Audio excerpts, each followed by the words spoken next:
joining us once more. Very excited to be here. I'm going to start presenting my screen and then we get rocking and rolling.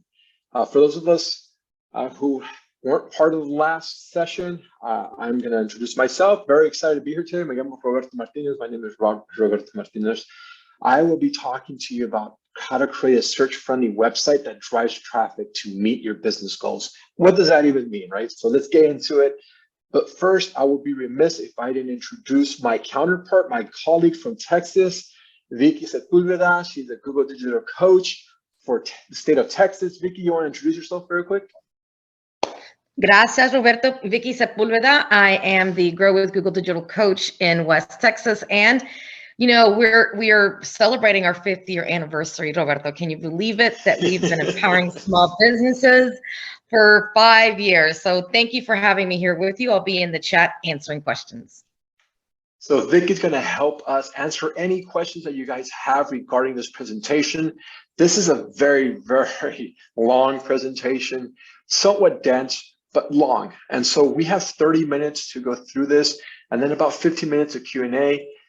So we're going to try to be fairly quick. So I would highly recommend that you ask questions to Vicky. So, oye, Vicky, no tengo una pregunta sobre este tema o tengo una pregunta sobre mi página de web. But first, let us know where you're visiting us from. We want to know what part of Latin America you're visiting us from. Vicky and I love traveling across Latin America. I think I've been to most of Latin America except for, Paraguay. Maybe that's the only state I haven't been to, but you know, Peru, I used to live in Peru. I used to live in Argentina. I've been to Colombia like 4 or 5 times. I've been to Ecuador twice, Central America up and down, and obviously North America. I have not been to the Caribbean that much. So I've been to a few Caribbean states, but not that many. So let us know where you're visiting us from. We want to hear from you. We want to know where you're visiting us from so that we can make sure that this presentation really speaks to your needs. Who am I? Why am I in front of you today? My name is Roberto Martinez. I am a Google Digital Coach for the state of California. Absolutely love the job, as Vicky was telling you a little bit earlier. Almost 5 years now. I thought it was 4 5 years now working for Google's and helping entrepreneurs, emprendedores como ustedes, entrepreneurs like yourselves, grow online and bridge that digital divide. That's what we want to do. We want to make sure that you grow online. I have my own marketing agency. Many years ago, I realized that my mom needed help with marketing and I was working for a big company, helping big companies market themselves. And I said, you know what, screw this. I quit. I'm going to start my own company and help my community like you who are here today grow online. So that's what we're going to talk about today. If you have any questions, feel free to shoot me an email at robertomar@google.com. You can follow me on social, those are my social media sites. Feel free to ask me any questions after. If you think, I forgot to ask them this question, feel free to follow up later. Okay, so let's get started. So really off the bat, really important, 70% of people that Google talked to said that their journey to buy that product or service started online. That's a big number. So out of 10 customers that you have, 7 customers use an online touch point like a website. So it's very important for us to have a website, very important for us to understand how to create the best website possible so that a customer can buy from us. So it's not just good enough to have a website. A lot of clients that I talk to say, Roberto, I have a website already, ya tengo una página de web. Why would I need to update it or enhance it or optimize it? Well, because just like a grocery store, you know, when you go into a grocery store, is the aisles all mixed up, and do they have, you know, their meats next to their dairy, next to the dry fruit or the dry food? No, it's all segmented out into aisles, individual aisles, and so you know exactly where to go. That's what web design is all about. How do we create a user-friendly website that allows the customer to take the action they want to take and buy from you? So that's what we're going to talk about today. How do we improve that? And as a result of that, you're improving your search engine optimization. And we're going to touch on that a little bit later. All right, hay que arrancar.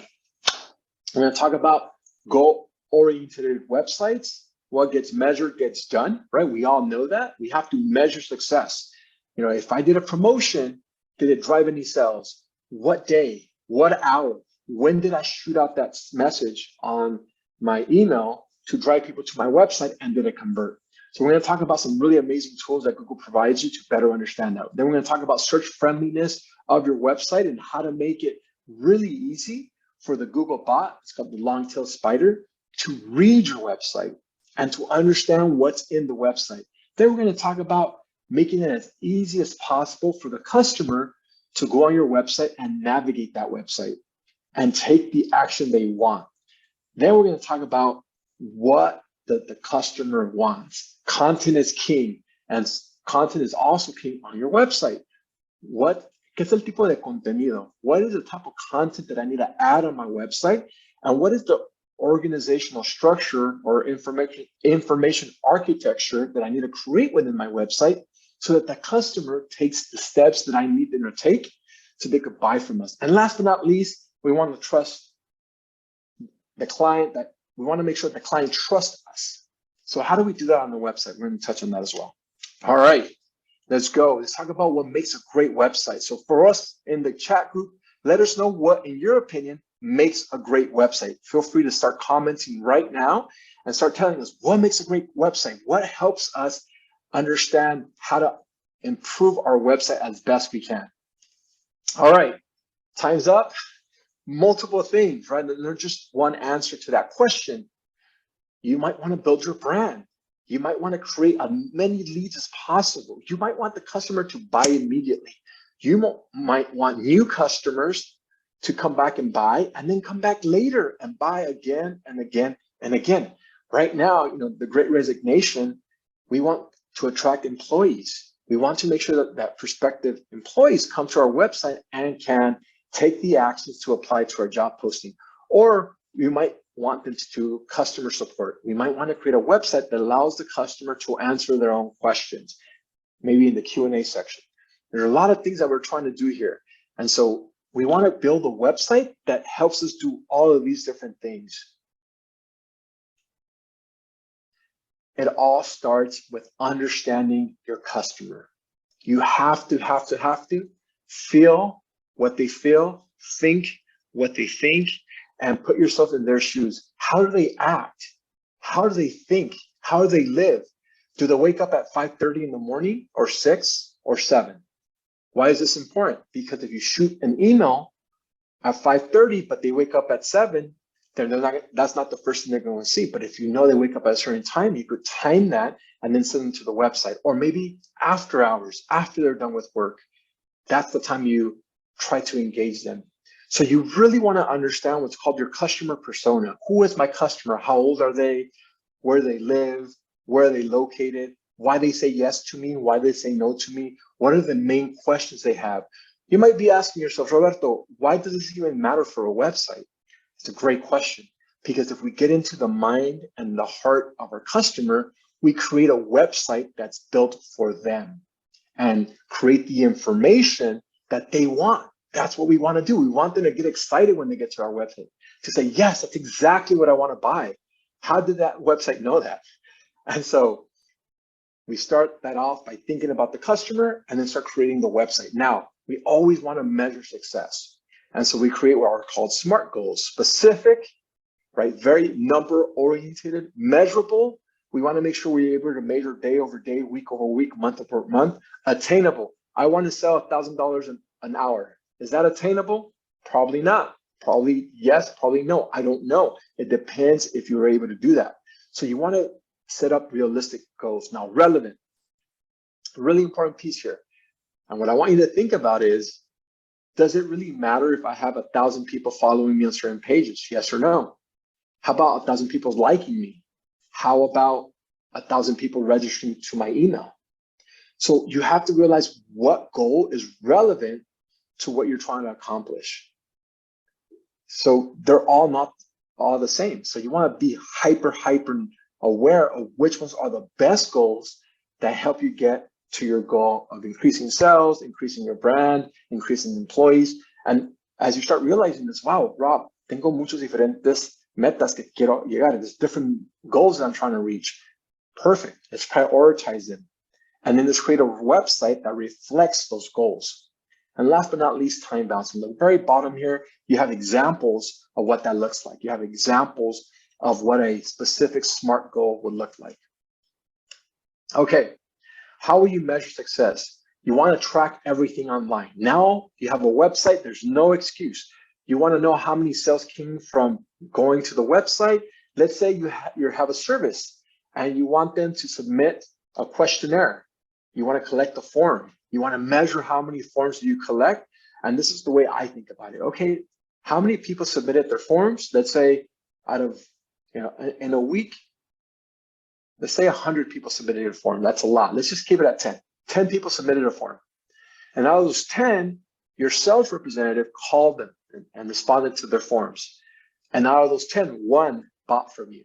So your conversion rate is 10% on your website for those forms.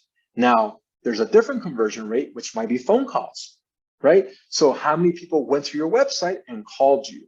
So you want to keep track of this. Well, out of that 1 week, maybe 1,000 people called me, right? Maybe that's more realistic, or maybe 200 people called me, as opposed to submitting a form. It's a lot easier to cost. So maybe 100 people called me that given week. And out of those 100 people, what happened? Well, out of those 100 people, 20 people bought from me, or 30 people bought from me. That's a 30% conversion rate. So now you're realizing, wow, if we drive people to call us more, we are going to sell more. Relative to if we drive people to fill out the form, we're going to get a lower conversion rate. And that's how we start measuring success for our website. And so very unique way of measuring, but that's what I want you to think about when you're creating your website. And think about, does my website do that right now? Yes or no? And be honest with yourselves. And how do we do it so that it does that moving forward? And that's exactly what we're going to talk about right now. And as we're thinking about this, Google has created a tool for us that allows us to measure this, which is called Google Analytics. Now, Google Analytics is a free third-party application that Google creates that connects to your website. And it lets you learn in real time and over a period of time what the customer is doing when they land on your website. So you can see how old the customer is, what's the gender, how much are they spending when they go to your website. Where did they come from? Did they come from social media? Did they come from email marketing? Did they come from blogs? Did they come from another website?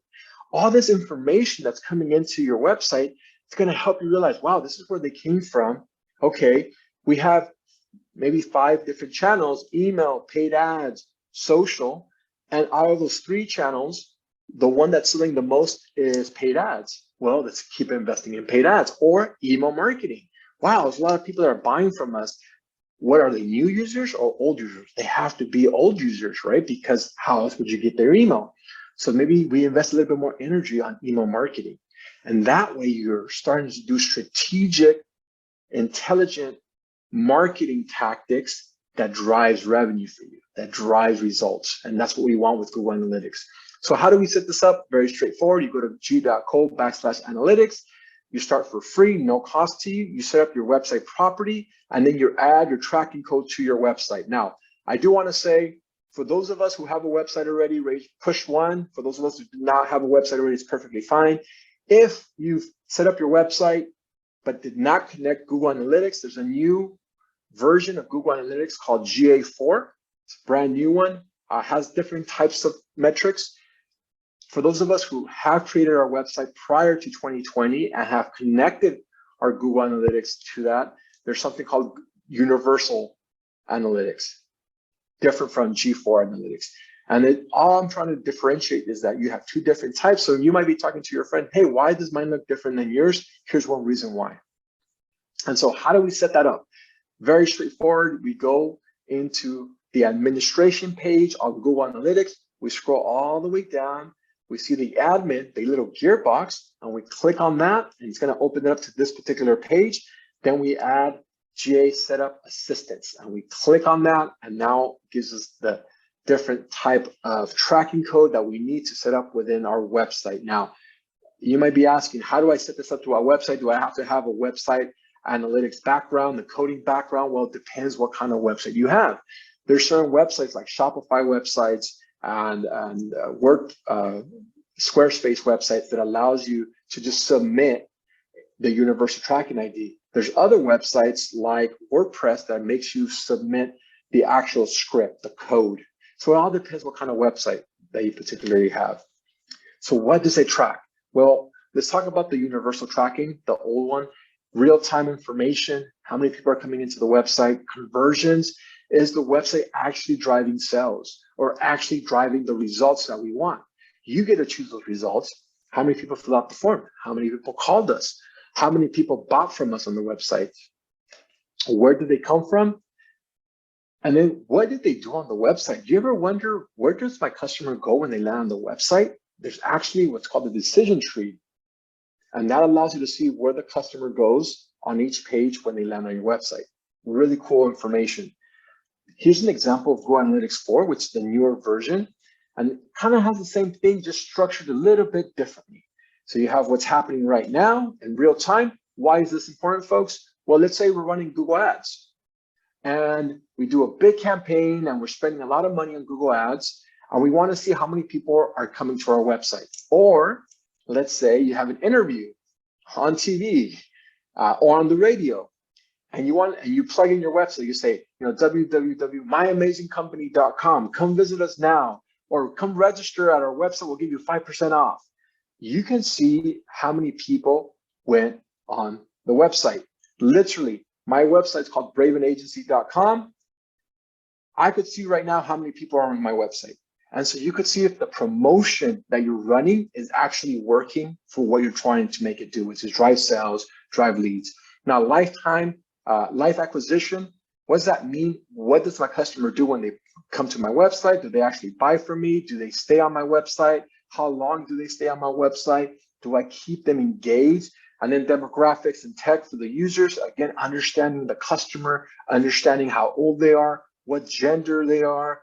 All that information is useful because what? It helps us understand who our customer is. And if we understand who our customer is, we can start creating content that's specific for them. And that's exactly the trick. We want to create specific information for our customer so that they could know, hey, we understand what you're going through and we're here to help. The other thing that we have is called Google Optimize. And so what is Google Optimize? Well, it is an optimization tool that allows you to test out your website, and it integrates with Google Analytics and it allows you to run a lot of different tests on your website. So you might be asking, Roberto, what are you talking about with tests? What kind of tests can I run? Well, there's a lot of variations of your website. You can send a customer, two different customer bases, two different types of website if you want. There's something called A/B testing. What do I mean by A/B testing? Well, one website will have a color blue call to action. Another website will have a color red call to action. Everything else on the website's the same, but one's blue, one's red. And you might drive 100 people to your website. And what that allows you to do is how many people clicked on the blue relative to the red. And that's going to help you improve the website over time. And so you might realize, wow, out of 100 people, 30 clicked on the blue, 70 clicked on the red. Let's change that color to red. That's a silly example, but it's an example nonetheless of how you can optimize your website with words, with images, with copy, all with videos, all helps you better improve that, which is super important. There's also what are called multivariate variations where you have multiple things changed. And so that's a little bit harder to realize what actually drove the result that you wanted, but still, that tool allows you to do that. Okay, so now let's talk about what makes a website search friendly. And search friendly means it's easy for the prospective customer to use the website. So this is an amazing number here, 100% or more growth for Google search for near me now, that search phrase. So a lot of customers are going on their phone or their laptop or desktop, I think mostly on their phone, because what do we do when we wake up today? When we woke up today in the morning, did we hug our significant other? Did we kiss them and tell them how much they mean to us? Or did we grab this little device and see who messaged us, who emailed us, who texted us over the night, right? this is really important now. Mobile friendly is really important. And we're going to touch on that a little bit later. But what do? We grab the phone and we go on Tío Google, and we're going to start Googling what's near me now. So restaurants near me, bakeries near me. And so what Google's telling us here is there's a lot of customers searching for things close to them. So I mentioned in the past session, we want to buy from our neighbors. We want to buy from the person next to us, not the person across the country, across the city. And that's the beauty of Google Business Profile, but also the beauty of your website. You want to make sure that you're creating the best website so that Google drives traffic to your website. So what does the search query look like? Well, you type in the name and the phrase, and what happens there? Google will populate the results, and at the bottom it's called organic, meaning Google saw your website and read it. They read everything on the website through the Google long-tail spider or the Google bot. And it said this information that this customer typed in resulted in us recommending this piece of information so that they could answer the question, because Google cares about organizing the world's information. That's what they care about. They want to make it as easy as possible for you to answer the question you have when you use Google search. And so the only way they could do that is by directing them to the best websites that answer those questions. And for those of us who went to our earlier session on Google Business Profile, imagine if you actually have your business listed right here on the right-hand side. Wow, customers going to look at that profile and say, wow, Google trusts this profile. The moment I typed in that restaurants near me, this is one of the restaurants that popped up. Therefore, I trust it more, which is why it's so important. So what is a search-friendly website? Well, we want it, and we want it now. Very big piece of information here. Fast loading time. How fast does my website load? Really important piece. They did a study a couple years ago in 2019 that talked about after 4 seconds of the website loading, after 3 seconds of the website loading, you lose 40% of your traffic, of your website traffic. What does this mean? Imagine you're at the store, there's a line to get into the store of 100 people. And after 3 seconds of waiting, 40 people just leave. They say, you know what, I don't want to buy from here. It's a lot of people leaving, prospective customers leaving, which is why we want fast loading time. The content. Is the information that you're giving me on your website useful? Is it rich when it comes to the information that allows me to take the action I need to fix the problem that I have? That's why people buy from you, because you're fixing the problem that they have. They're going through their day, they're hungry, they're not from the neighborhood, and they're looking for restaurants. Their problem, they're hungry. The solution, your restaurant. And so if you're providing them the different beautiful pictures of all the different foods that you have to offer, it's lunchtime, you might have a promotion or a menu del día, a menu of the day, boom, I want to go to that restaurant. And then the text links. What else is there in the page that allows me to learn more about the product or service? Let's say you have 5 offerings. Here's the different pages. Here's the different links that help you understand what my offerings are. Just like an essay, como un ensayo, you talk about your thesis and then your supporting arguments, right? So you talk about, this is my main point, and here's all the supporting points that I have about my main point. The same thing operates for your website. What is this about? Here is the 5 different types of options we have for you for the menu del día. Here's what customers said. Or here's blouses, pants, jackets, that's your titles, and then the different variations. Really important, right? Information architecture, I'm gonna touch on that a little bit later, so I won't dwell on this too much, but it's just based on how you structure your website. What's the home page? What's the About Us page? What's the services or the product page? That's information architecture, and it's super important. Lastly, devices. Is my website optimized for all devices, regardless of what kind of device my customer is on? Really important. Now, it's not that big of a problem because most websites that we use are templated websites, regardless of the third-party platform, like I mentioned a couple, Shopify, WordPress, Squarespace. Okay, but how do we tell Google about this? How do we tell Google, Tío Google, hey, Tío Google, I want you to be able to read my website as fast as possible to help me better understand what I'm doing right and what I'm doing wrong, but also to tell you, here's the structure of my website. Here's what my homepage looks like. Here's what my About Us looks like. Here's what my services look like. And that's going to help you better understand your website. So Google Search Console can confirm that your website has been crawled, reviewed is another word for it, by Google, by that spider. And think about it, Google Spider does not have eyes.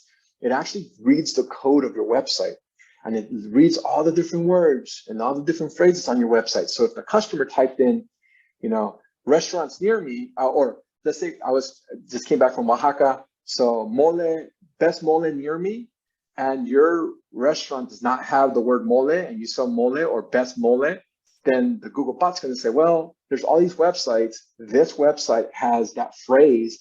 This website does not. I'm going to rank it higher for mole because it has that word and it has that image and it's properly titled. All those little things improve your organic search. And the Google Search Console allows you to understand how Google thinks. And it also informs you, hey, you're doing a great job on your website, or there's an issue on the website. You should definitely add more information. So how do you set it up? You go to Google Search Console, you add the property, you tell Google which web pages to crawl by updating your sitemap. What is a sitemap? Great question. A sitemap is literally the structure of your website. So homepage, and then under homepage, what other subpages do you have? Services, what other services do you have? Team, the team page, and then the different team members, and then the sub-team members.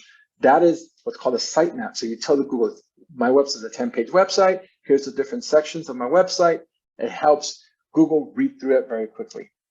Now, a bonus tip for those of us who love Google Chrome, there's actually something called Chrome Inspector, and it tells you if your website is mobile friendly. So just go to Chrome Inspector. You can download it on Google Chrome, and it allows you to see how user-friendly your mobile device is. Okay, hopefully we have a ton of questions. Everyone's excited. Everyone's asking them. Vicky is taking care of business and is responding to whatever questions you guys may have on this presentation. All right. So what makes a great website? Well, convenient. Is it convenient? Guess what? We were all stuck at home a couple years ago, like last year and the year before that, and people still use this little device over their laptop or their desktop. More than 25 of you guys said, you know what? Even though I'm home, I'd rather use my phone. Why? Because it's convenient. It's easy. Even when it comes to shopping, right? Shopping might be difficult, grocery shopping, still better than going to the laptop. So we love our little devices, which is why it's so important to have our website mobile friendly. And so how do we create a great user experience? Responsive design, right? Make it super easy to navigate, super easy to find the information. If the customer wants to buy from us at one click, how many clicks does it take for a customer to buy on Amazon? Give me a number. How many clicks? Just type it in.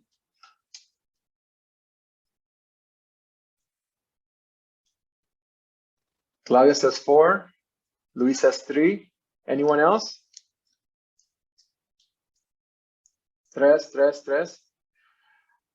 I have seen it done in one click.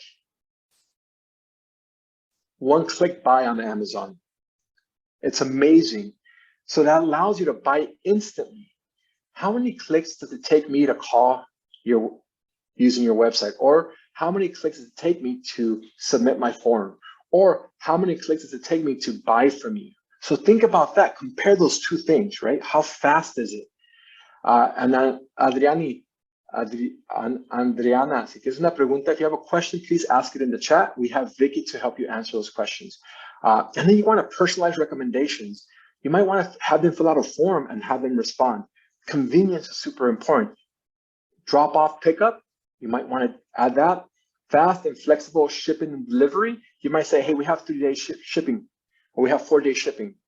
Virtual consultations. Now that we're virtual, very easy for you to set up virtual consultations. Now, how do we make a responsive design? Well, always think about the customer journey. There's the numbers 78 to 80%, depending on who you ask, of customers start their journey on their mobile device. It's a big thing that 8 out of 10 customers are going to start on their mobile. So you want to make your website mobile friendly first. Fluid grids and images that look. Use vector graphics. What does this mean, Roberto? Vector graphics? It means they're responsive to the size. So regardless if you make the website big or small, if you get it in different devices, it automatically sizes itself according to the device relative to JPEG or other. Aim for less is more when it comes to website.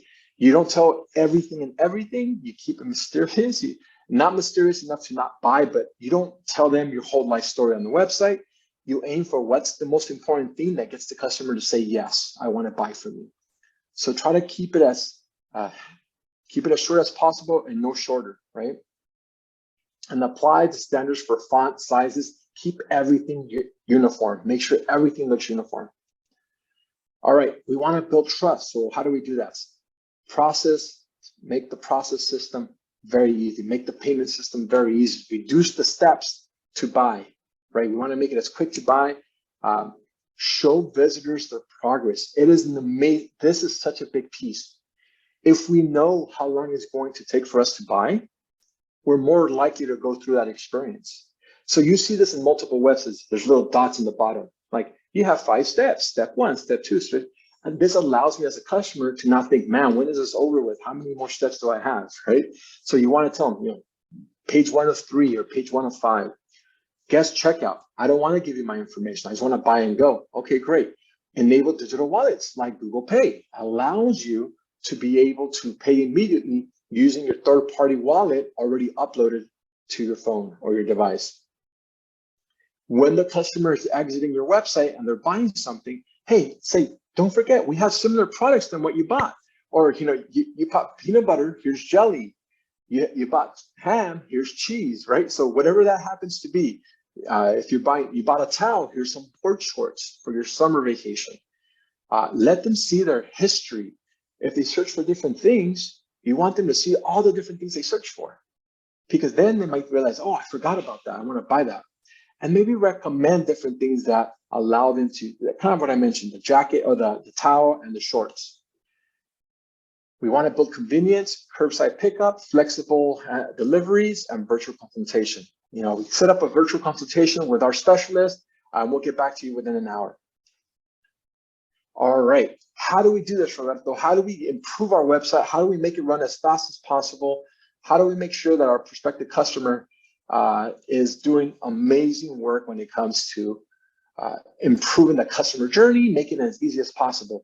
Well, we have a tool called Test My Site, and that tool allows you to measure how fast the website's running, how you boost that website, how the customer can improve on the design, and it's going to give you recommendations. It's going to tell you exactly what you need to do to improve and boost your ranking on the Google Search Console, boost your conversion rate by 8%, just increasing the loading time by 1 second. It's crazy.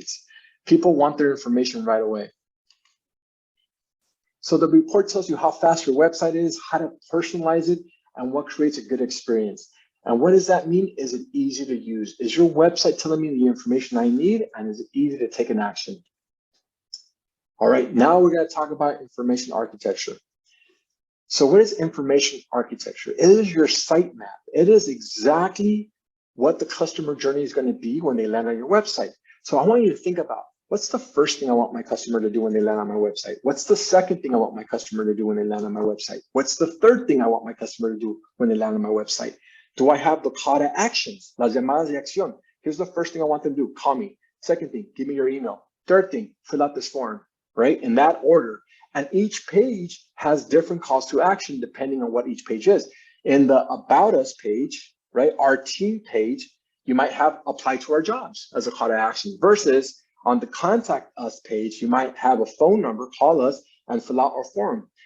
But you want to create that and plan the organization of your website. Now, the other thing is, you not only have one customer, you have multiple customers. You have 1, 2, 3 different types of customers. You might have parents as a customer base. You might have teenagers. So you want to create a journey that's inclusive of your biggest buyers. So that's just an example I'm giving you, but that tells you, if you think, most of the people that are buying from you are between the ages of 30 to 50, you could say, hey, they have a little bit more income. Maybe they might be married, they might have kids. Maybe I want to give them promotions of family packages on the website. So you want to list the pages on your website, like homepage, about us, services. You want to assign a clear call to action. That's what I mentioned. Each page has a different call to action.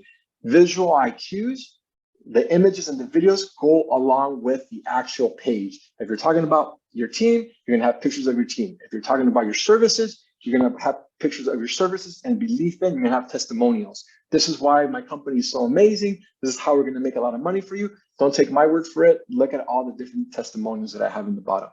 And organized for navigation. How easy is it for me to read the website, to signpost, right? Signpost means shop new, release here, right?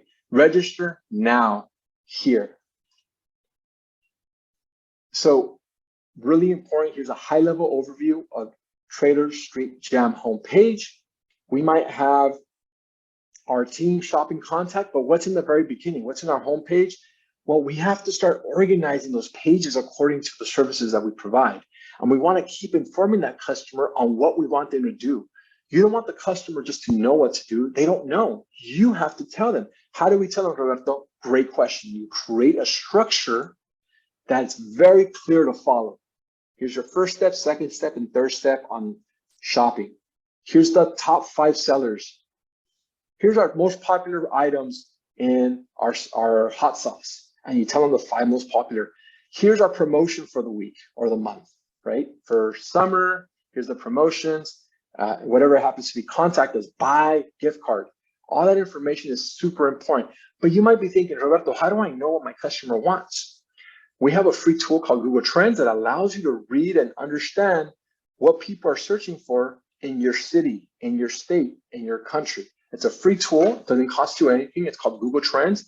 And you go onto Google Trends, you type in the words that you want to compare. You might want to compare, I don't know, I was mentioning I was in Oaxaca, so mole negro, mole blanco, for an example, like white and black mole, see which one's more popular.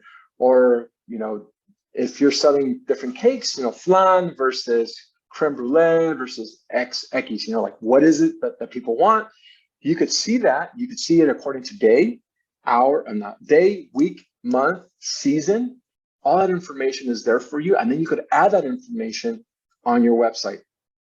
And then really understand what the customer is searching for. So for me, I was telling my friend that Pizza Parlor place, if you guys went to the Google Business Profile workshop, I told them, hey, you know, a lot of people don't want to eat bread anymore. You should think about, this is 4 years ago, you should think about selling cauliflower bread as your topping or a gluten-free option. And he looked at me and he said, listen here, hippie, I'm never going to do that. It's going to sacrifice the price. But a whole segment of the population now are gluten-free. They don't want to eat bread. And he missed out on a golden opportunity because now every single pizza option has those options now. And the way I found out is using Google Trends. I realized a lot of people are searching for these words. It's the same tool you can use to better understand how to communicate to your customer and give them the information they want. All right, guys, a lot of information. I told you guys, this is a lot of information. And so we're almost there. See, I'm doing what the website tells me to do. You got to keep telling them we're, you know, stage 1, stage 2, stage 3. Now we're going to talk about trustworthiness. How do we create trust? Well, we want to inform the customer when they land on our website is SSL secure. And what does that certification mean? It means that your site is on a secure connection and it won't get hacked. The other piece of it is if it's an e-commerce site, you want to tell the prospective customer that their information will be encrypted using different types of pay options like Google Pay. If you want to learn more, I know Trisha, is that her name? Trisha was interested in knowing, you know what, I have an e-commerce site. Well, you can learn more by going to pay.google.com about business. And that is going to tell you how to optimize your business page and make sure it's secure. I agree with you. I am going at the speed of light. And that's because we only have 14 more minutes, unfortunately. This is a 30-minute presentation. I would love to take a little bit more time, but unfortunately, we do have a lot of slides to cover, and I want to make sure that I have time to answer your Q&A. So I understand. I wish we had a little bit more time, but unfortunately, this is the time slot that they allowed us. So bear with us. You're going to have access to this recording so you can consume the information in a slower rate. Okay, We only have 9 more minutes, so let's get to the ending. Next piece is, how do you build trust? Business reviews, right? Remember I told you that you want to make sure the customer talks about how amazing your company is. Show your ratings. If you're a 5-star on Google Business Profile, add that to the website. Contact us. Have a little chat function on the right side of your website that people can chat. Hey, I have a question about X, or I have a question about Y. You can have them chat about it. So really important. All right, there it is. Next steps and resources. And then we're going to open it up for about 5 minutes of Q&A. What can you do now? Well, the first thing you want to think about is our customer, right? Who is our customer? And what are the goals that we're going to create for the website? Remember, we have 100 visitors coming to our website. How many bought from us and from where? How do we find that out? Oh, Google Analytics and Google Optimize. Then we're going to talk about search friendliness. How do we connect our website to the Google Search Console? Well, why do we do that? More importantly, is our website user-friendly? Yes or no? Convenience. Is our website fast? Does our website allow the customer to access the information? Well, Google Test My Site will let us know that.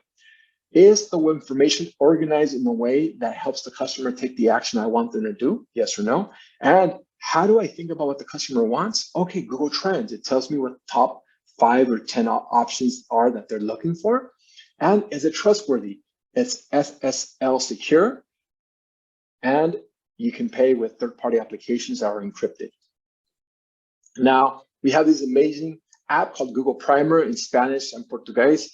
If you guys love, download it. Little bite-sized lessons that you can learn in your own time, 3 to 5 minutes. Really useful information that helps you better understand what's going on when it comes to marketing, sales, all kinds of project management, all kinds of free tools. If you want your employees to get upskilled, there's free in the United States. If you're a small business, you need to apply, but Google will allow you to get up to 100 of your employees certified if you qualify for Google career certificates. Now, if we're outside the United States and we still want our employees to get upskilled, you can have them take these classes. I absolutely love the Portuguese one, the project management one, excuse me. I'm already thinking about Brazil. Project management one, really cool. Helps you manage projects and how to manage projects in the way that helps you better organize and get it delivered on time. We have free marketing tools called marketingkit.withgoogle.com. Recommend you guys take a picture of this. If not, Vicky can definitely add this on the chat if you guys want to use this free tool that Google gives you. It gives you free posters, stickers, social posts that allows the customer to know how amazing you are online. And it even creates a video for you if you use a certain type of application within Marketing Kit. It creates a video from your Google Business Profile if you created your Google Business Profile. For those of us visiting us in Canada, specifically in Ontario and Alberta, we have free one-on-one training that you can meet with a independent small business, you can meet with a consultant, and it helps you train you on how to improve your marketing and how to build and support your online presence. And it's a 4 to 6 week program. So I definitely recommend that you use that tool at digitalmainstreet.ca/shop here. For those of us who wants to keep learning about all these different resources, I highly recommend you guys go to g.co/Google para PMEs. If you're Portuguese, if you speak Portuguese and you're in Brazil, or if you're in Latin America and speak Spanish, go to para PMEs. And so this allows you to learn all the different tools that we have for you as a small business owner. For those of us who are in the United States, feel free to join us. I'm one of many Google Digital Coaches, about 20 of us across the United States. California, Vicky's visiting us here from Texas, New York, Florida, Chicago, Illinois, you name it, we're there. We're here to help you. We have free workshops. If you want to register for our workshops, feel free to go to grow.google/digital coaches. It gives you that chance to register for our free workshops at no cost. We have a ton of content online. Just go to youtube.com/growwithgoogle. And with that, I would love to thank you so much for allowing us to be with you this afternoon. Thank you so much, Vicky, for joining me and helping answer all the questions we have from the group. We have 3 minutes before we have to end this session. Muchas, pero muchas gracias. Thank you so much for joining us. Does anyone have a question? You could take two. Roberto, we had a couple of questions around, let me go to the top here. So what is the mix on average stores that have a web and an Amazon store? It was not really Google related. And then what are the tips to save money on the line commissions? And then how the market is growing crypto payment, what kind of online payments have been paying with crypto? Yeah, great question, Vicky. So let's tackle one at a time. The first one is Amazon versus your website. You know, for that person who asked that question, you know how much commission Amazon is taking. So I've had many a customer come to me and say, how do I get off of Amazon? How do I deleverage that commission I'm paying? Not really part of this discussion, so I don't want to dwell on it, but I would recommend you think about your website as your store, and you don't have to pay commission to anyone else. So think about that as when you think about your strategy. Obviously, we all want to grow and we all want to be online and we all want to be on third-party marketing channels like Amazon, but we also want to make sure that we're getting the majority of the sale ourselves. So that's the first one. The second question that you guys had is around crypto. That's TBD. We have a lot of evangelists within our community that are wondering about that as well. So it's a wait and see question. I love to see what direction you go, but there's definitely certain questions that on the e-commerce side I cannot answer. If you have that question, because it doesn't really pertain to Google, it does pertain to third-party applications and what's being accepted, what's not. There's certain websites that are accepting it. That's up to you and your own discretion, not regarding Google. So I hope that answers your question. Thank you so much for everyone in joining us. I hope you learned something, and I look forward to potentially having you join us in the next session.